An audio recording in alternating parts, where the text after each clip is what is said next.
Morning to you, Shane. Good morning, guys. How are you all? That all seems really easy. You just, 70, 80 minutes, push up on that Dublin kick out, and easy as that. If only it was that simple. And again, I suppose teams in Gaelic football now are looking at maximum ways in which they can turn over the ball from goalkeepers' kickouts. And the two boys were talking a lot there about how it's done, and in many ways, 100% correct. It takes an awful lot of energy. It takes an awful lot of concentration, and the better teams do that for longer. Yeah. Like looking at Mayo, for example, it was a big part of that. Listening to the conversation I happened to be lucky enough to be at the game last year. It brought me right back to 3/4 of that game where you're looking at Mayo thinking, geez, they could actually carry this off. But it is a very difficult thing. And Andy was talking about the physical units that Mayo had out and about the pitch. Kerry certainly have some of those, but is the biggest challenge with that, Shane, trying to do it over that prolonged period of time? Do you almost need to concertina in and out of that full court press over the course of the game? Well, when you look at the press, Tommy, and for our listeners there, I suppose it's kind of in the abstract on radio, you're trying to bring it to life. But there's three pillars to the press. You've got the vertical press, you've got your lateral press, and then you've recovery after the first press, where the ball goes over the half forward line's head. And the vertical press, so if you can imagine the game from a football standpoint, it becomes a Gaelic pitch, becomes a soccer pitch, and laterally then the players like Dublin and Kerry, they just move and shift across, and they shift and drift across, almost like a drift defending, like Dublin do very well. And then the recovery press is when the ball goes over the half forward's head, they're back underneath it, and they're really the three pillars: vertical, lateral, and recovery. And if you do that well, really well, like Dublin do, and to be fair, there's probably two or three other teams like Kerry, Mayo, and Donegal. Tyrone don't necessarily do that much. They seem to just back off, but certainly under Mickey Hart, you may see a different tactic employed by them this year. The other secret to that is ensuring that the transit time for the ball is as long as possible. So if you're giving goalkeepers headaches by ensuring he can't go short, for example, like Roscommon last week against Dublin, what was happening was their half forward or half back line were committing to being inside their 45, but they weren't getting the ball, and this has been a tactical issue for quite some time with a lot of teams. The Dublin half forward line just drop off in anticipation of the goalkeeper going long. The other players on the weak side have drifted over, and you're left with a complete imbalance then of players from the one team against the other team that's kicking it out because they haven't committed to going short. So if the transit time of the ball is long, teams like Dublin will kill you because that physical presence they have in around the middle third with McCarthy and obviously with Fenton in particular. And when they win first phase ball, on one or two occasions, Brian Fenton owned the ball. Their transit time then is so quick because there's players around it to just shift it very short. The ball is always in control. They can kick it long then if they want. I think into Kieran Kilkenny on one or two occasions for marks. So it allows them, because there's so many players around the ball when it drops, to actually transition very quick. And these are the things that when you're setting up your press, you've got to be really, really strong on. Concertina, as you said, keeping that pitch very tight and very close. But a lot of teams like Roscommon, they go at it kind of half-heartedly with maybe six forwards pressing, but the disconnect and the void on the pitch are created because the half-back line doesn't push up, the full-back line doesn't push up, and therefore then there's far too many gaps to play out through. That makes sense, Shane. But like, just to pick up on what you're saying at the end there about Roscommon, like when you were watching that last week, it sounds like you're making the point here that it was a decision by Roscommon, or sorry, not a decision by Roscommon, as if they were almost unaware of the ineffectiveness of their own press. So were you frustrated by how they approached that Dublin kick out last week, or were you like, I can actually see why this might happen? No, you're very frustrated because you know that they're not committed to it. Right. They're kind of, but they're not. And there's no structure to how it's how the actual press is done, and it's very simple. The structure should be very simple. Every void on the park should be filled up. So if you think of a football pitch like a three-way highway, and you're driving down the highway, your right and left lane should be filled along with your centre lane. And what happens with teams like Roscommon and maybe other teams as well, they've not practiced keeping the connection between their half-back line and their half-forward line very, very close. And that's key to it. If you don't have that, what happens with Dublin is they'll pull you all over the place, you'll have voids all over the pitch, and they play out through you. And with Roscommon's press, they press once, but once they're beaten with the short ball because the ball is under control, the recovery is poor. And Dublin played out through them with 2s and 3s then coming out through the lines. And when you're pressing football, there's only 2 ways that really you can beat it. If you remember last year, Sean Patton, I think against Tyrone, the year before now, the way the time is moving, he actually beat with a really long kick and it took out everybody. Now, that was just exceptional skill. It won't happen all the time. The size of the pitch from the 21-metre line to the opposite 45-metre line is approximately 79, 80 metres on the longest pitches. A goalkeeper will kick at maximum 65. So you know where the drop zone is going to be if you press fully and coordinatedly around the pitch. It's down to maths really, I suppose, in many ways. But it's also down to the connectivity between the goalkeeper, the kicker, and the receiver. And in poor teams, or in teams that haven't practiced this properly, we've seen Galway last week, we've seen Roscommon, we've seen Westmeath and many others. They make the mistake of committing to a short kick-out and the goalkeeper goes long because there's an intermediate press from the opposition, which Dublin do better than anybody. And danger kicking into that Dublin midfield as well, Shane. The yes. Cluxton factor obviously didn't play last week, and he's unlikely maybe to play in the league at all, and then come back into the championship. But even at 39 now, given everything that you've just been talking about there, and Dublin may well obviously win at the weekend without him, and there's a little bit of an element of the phony war obviously about it. But even at 39, given all the factors that you've talked about there, given that he might be the best pinpoint accuracy goalkeeper that we've ever seen from the kick out, is he still at that age the most important player to Dublin as you see it? No, and the reason, and this hasn't been derogatory towards Stephen Cluxton or anything like that. No, he's not, and the reason for it is whether it's Shield that was in goal or Comerford. Comerford in particular is very comfortable with the kick out. The way the Dublin system of play means that really anybody or anyone that's relatively competent can play in goal very effectively. And it's their power of athleticism, the power of the running, the opportunities they open up from the kick out means that really Evan Comerford, if he's in goal, he would do the exact same as Stephen Cluxton. Surely he's better than that, is he, Cluxton? He's better. What level are we talking here about Cluxton? I mean, He's got them out of sticky situations in the past, Shane. I'm not sure if Evan Comerford was that. If you had substituted Evan Comerford into the 19 drawn final, for example, that he would have done the same job as Cluxton. It's the high pressure execution. It is, but they're so good at it. And look, you just stopped me before I finished off. I think that's where Cluxton comes into his own. I think when you have high pressure, when Croke Park has failed, that experience, that the longevity that he's been in the position, the relationships he's built up with the players, the trust and understanding that there is, that's probably the difference in Stephen and maybe Evan Comerford coming into the team.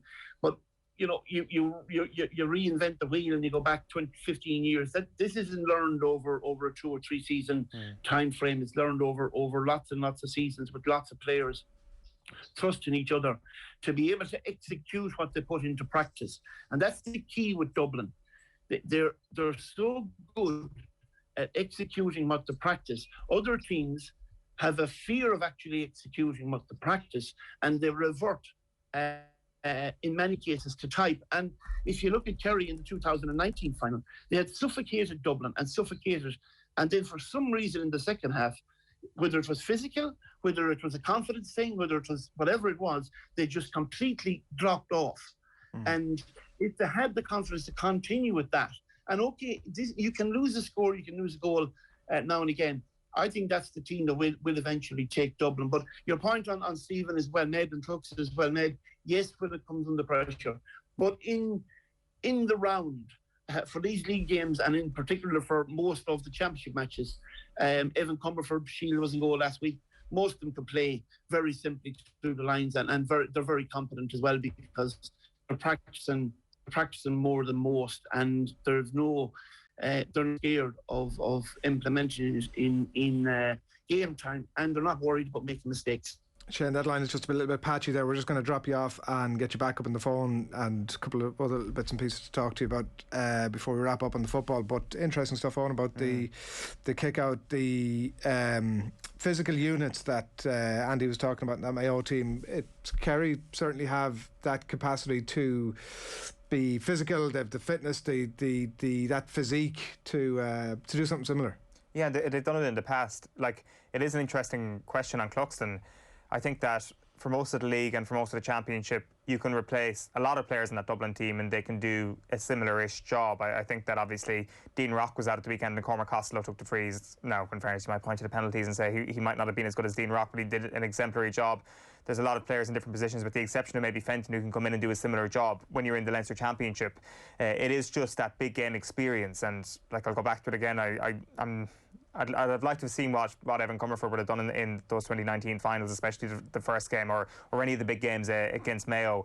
That is Cluxton. He is unbelievably composed under pressure. He is ridiculously good. He is the best in his position of all time, and he is kind of quietened a lot of the critics even over the last few years, because the criticism might have been out there. It's like, oh, you've got Fenton in midfield, how can you not be a good goalkeeper? I think what he did in 19 especially was just extraordinary. So it's a difficult question as to how do you actually get that big game experience into someone like Comerford when you want Cluxton for that, because he looks like he's going to be going nowhere anytime soon, Stephen Cluxton, and I'm sure we'll see him back in that number 1 shirt pretty soon. Okay, I think we still have Shane with us there. Shane, listen to Jim McConnelly had stuff to say this week about Kerry are something different this year, was the words that he used, and it started me to think that had like everything that happened last year with Cork, obviously, and the fallout from that, and from everything you hear, although there's been denials about it since, that Peter Keane came sailed very close to the sun, let's say, in terms of future with Kerry. Is there a possibility that some of that stuff has freed him up from the pressure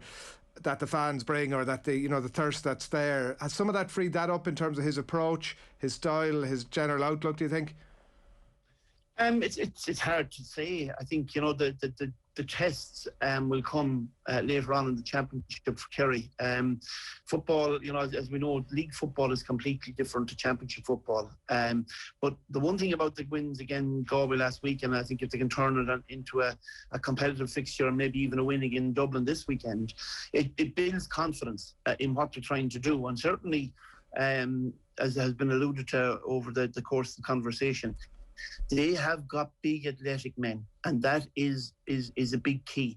Now, whether Peter Keane has the experience and has the confidence to allow them off the leash and to allow them play at that level consistently, and particularly when it comes to the nitty-gritty team against the likes of Dublin, is he going to actually revert to type, or is he going to trust the players? And that's really what it'll come down to.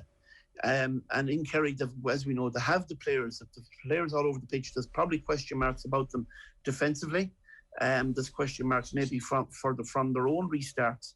But I think that of all the teams out there, they're the one team maybe, along with Tyrone and possibly Mayo, and I don't think Mayo have gone anywhere yet. I think some of the players are actually replacing the guys that are household names are as good, if not better. And certainly give them a couple of years, they'll be thereabouts. They rely on Aidan O'Shea coming out around the middle third of the park. I think more than around the middle of the park for Kerry gives them something different. And that's the type of thing you need to be really, really good at against Dublin. You need to be able to press them, put them under pressure, but to be consistent at that for 80, 90 minutes takes a huge amount of energy. Yeah. And that means your 6 or 7 players off the bench have got to be as good as your 6 or 7 players on the pitch, and they've got to be all in sync with each other and know their jobs the minute they come on. And that's where I suppose Dublin are so good. Everyone that comes on is as good as those that have gone off. And Kerry are probably getting there, but are they there yet? Time will tell. And will Peter Keane have the confidence to continue with that? That will be answered over the summer. Yeah, we'll get a bit of a sense. Two things to talk to you about. Peter Keane, as you mentioned there, he said last weekend that Galway gave Kerry a good run obviously last weekend, a very tight game. Hard to make a case for ring rustiness of this Galway team, Shane, given that the run is now 4 without a win. What's wrong with them? It's hard to know. It's hard to pinpoint it. Obviously, I suppose everyone knows there's been rumours of some upheaval in the background with players and backroom staff and things like that. And these things happen around this time now, and it's getting tetchy. It's getting up to championship time. But beware of a wounded animal, I suppose. And Pádraig, he's got a big job in his hands now. Firstly, you've got to lift the players. That's crucial. And the players have to have trust in the management as well that can be done. And you've got to build them up, and you've got to build their confidence back. If last year they took a huge defeat against Mayo in the league, but suddenly 2 weeks later in the Connacht final, or 3 weeks later in the Connacht final, they were able to run the game to a point, and possibly many instances without a penalty being given in the last few minutes, would have won that match.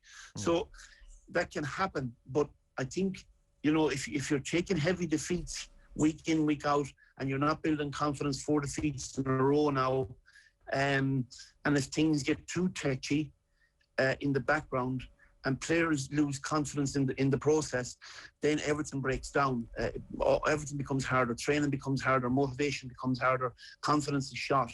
And it only takes maybe a defeat this weekend to Roscommon then to put a final nail in the coffin, because they have Dublin in their final game, which won't be obviously easy. And if you're coming off 2 defeats, and particularly to a local rival this weekend, both teams, it's an important game for them. Roscommon, in many ways, people would say that they put it up to Dublin, but really did they?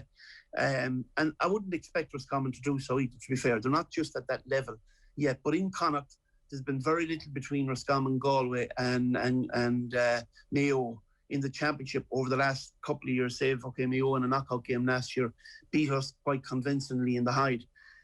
Roscommon have had the Indian sign over Galway. They've been very competitive, or beaten them in finals and semi-finals over the last number of years. And this will be a marker for the first week in July. I think it's the 4th of July that both teams meet in the championship. This will be a marker, no doubt. And I think it's a bigger game for Pádraig Joyce and his management team than he would have liked at this stage of the season. I think for Anthony Cunningham and the Roscommon management, Stephen Poacher has gone in as a coach now. Stephen is very well known from his work in Carlow, and a brilliant guy, brilliant coach. I think they'll work through the process over the next few weeks, and they'll see where they can get improvement. For Galway, there doesn't seem to be a plan. Or if there is, the plan has gone out the window.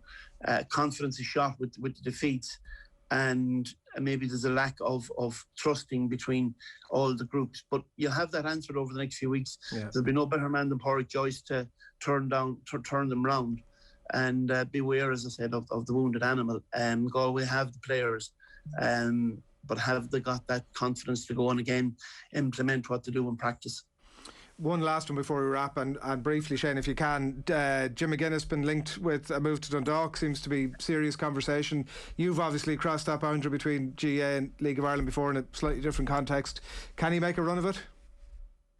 Well, I'm not too sure of the context of where it's coming from. Can he make a run for it? Absolutely not. Soccer is a completely different game to Gaelic football, and the skills required for soccer are probably mostly. And I'm not saying that Jim hasn't got it, but it takes a long time to build up and understand the culture around it in difference to the Gaelic culture. And the social competence that's required with soccer players is completely different to what's required for soccer players. It's a completely different game altogether. And to actually change and move over from one game to the other in the space of a year or whatever it may be that Jim has added. I think he was in a psychological he's added sort of 5 or 6 years maybe, yeah. Yeah, but not necessarily in a deep coaching context. I think with Celtic he went over. I think that was more to do, let's be straight, about connectivity and giving him a start in part of his life, which is great, and it was great to see. And I'd love to see somebody make that divide. But soccer it's a dinosaur game at that level. There's a difference between amateurism and football and professional football, even in this country. And the League of Ireland is full of dinosaurs. And the up the levels you go, it gets harder. And this is that's even seeing Shane Keegan. He has his UEFA badges and all made but he's coming from he was coming from a statistics when you say it's full of dinosaurs, Shane, are you saying that Jim McGuinness is too good for the League of Ireland, or what do you mean? No, I'm not saying that. What I'm saying is that professionals, I'm not saying the League of Ireland, professional sport is a different animal. It's a completely different animal. And you're found out very, very quickly by professionals as well. Professional footballers have a nuanced way of looking, and they come from different backgrounds, and they're very, very skeptical about people who haven't done the hard yards. And if you go back even, I think your man, the English rugby player, Clive, manager, Clive Woodward went to Southampton. He didn't last a wet week in it, because the language, firstly and foremostly, is completely different. And you may say that's not important, but the language context is hugely important. And I mean not about whether you speak Spanish, French, or English, but even more so now, and even in the League of Ireland, there's more nationalities playing it. But the language used and the language couched in from a tactical point of view is completely different to what's done at soccer level. And you can say, well, I've experience in NFL, and I've experience of the National Hockey League, and I've experience of basketball, and I've experience of Gaelic football. But soccer is completely different and completely nuanced. And Jim McGuinness, fair play to him for having a go at it. But I don't think that serious clubs would look at Jim McGuinness from a managerial and coaching point of view and say, this man is going to make a difference to our club if we want to get to the next level, for example, in UEFA competition. It just simply will not happen. Like, he has done the hard yards to a point, though, Shane. It was youth coaching with Celtic, and then he went to China, to Beijing, and then he was a head coach when he was in Charlotte. I completely understand the scepticism around Jim McGuinness being a soccer manager, but he has, in fairness, on the hard yards to him. And when it comes to the Dinosaur League point, it's a Europa League team he might be going in with. So I'm not sure. Is some of that cynicism maybe a little bit overplayed with McGuinness? Is the GEA label actually holding him back a little bit? I know, because let me tell you, a lot of these guys that are in the dressing rooms wouldn't know what the GEA is. And I can tell you, the hard yards for me wouldn't be the likes of Charlotte DC, which would it be League 3? Would it be Nationwide League in the UK? At a push, maybe China. I think he was 6 or 7 months there in an assistant capacity. So those type of hard yards are the hard yards that professional footballers would look at, and it's very similar to maybe what Michael O'Neill, the manager of Northern Ireland, has gone through. He's done the hard yards in the league itself, north and south across in Scotland. So he built up a kind of a reputation. And the same for many of them, they've built up reputations within leagues that are known to the players. So when you say a player says this lad is after coming from the GA and he's won an All-Ireland with Donegal, you may as well be talking gobbledygook to them, because they won't understand it. And what furthermore, they'll say, well, that's a different game. And they will find out, they will be found out. And mostly because it's very difficult to change that language around and change your competence and your culture around what you're used to in 5-6 years. In my experience and in my opinion, that's not possible. And you end up being thrown to the wolves. Then you're the sacrificial lamb for somebody somewhere along the line if it's not going well. And then it's an awful lot easier. Point the fingers at the likes of Jim McGuinness because, oh, well, he's not from that background. We made a mistake. Bye, Jim, and move on. Yeah, and that can happen with fully established football managers too, by the way. They can come in and have very short spells at clubs. No, absolutely. Yeah. I agree 100%. You're 100% right. But it happens a lot quicker when you're not even established or fully established. The patience levels might be less. But look, I'm sure he'd make a very strong case, and I'm sure he's probably in the process of doing that right now with the Dundalk ownership, that he's the man for the job, and we will follow it with interest. Shane, pleasure as always. Good man. Enjoy the football the weekend. Really enjoyed it. Looking forward to the football, lads, and thanks very much. Top man. Shane Curran on the line there, looking ahead to the weekend's games this weekend.